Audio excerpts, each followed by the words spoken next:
তো আপনারা যারা কুলাউড়া কমলগঞ্জের বিটি আছেন বাইরের বাইরে থেকে আইতা চাইন তারা লোকেশন দেই শমশানগর শাহিন কলেজ থেকে পূর্ব দিকে যে রাস্তা পীরবাজার পর্যন্ত আইছে।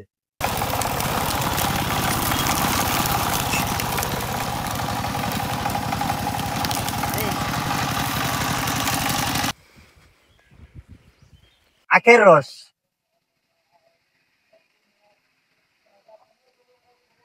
কুইয়ারও রস আঞ্চলিক ভাষায়। খালি আমি কিতা খাইলে হইব নি, আপনারাও তো খাইতা। আচ্ছা লোকেশন পড়ে দিমু, আগে দেখি কিতা কিতা ইনো আখের রসের পরিবর্তে আর কিতা কিতা হয়।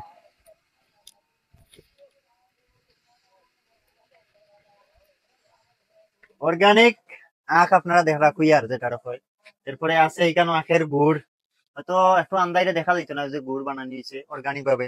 এরপরে উখটার ভিতরে আছে লালি, ও দেখুন লালি। এছাড়া কিভাবে লালি আর আখের গুড় তৈরি করা হয় আপনারা দেখাই মাও।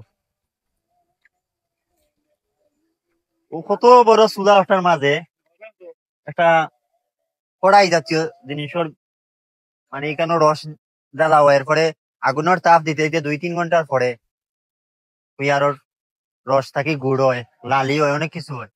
তো আপনারা যারা কুলাউড়া কমলগঞ্জের বিটি আছেন বাইরের বাইরে থেকে আইতা চাইন তারা লোকেশন দেই শমশানগর শাহিন কলেজ থেকে পূর্ব দিকে যে রাস্তা পীরবাজার পর্যন্ত আইছে, পীরবাজার কোটারগুনা থেকে শমশানগর পর্যন্ত যে রাস্তাটা গেছে বালুঘাট বা ফুলরঘাট সংলগ্ন ও মসজিদের সাইডে আপনারা আইলে পাইলিবা হারুন ভাইয়ের কুইয়ারের ফল।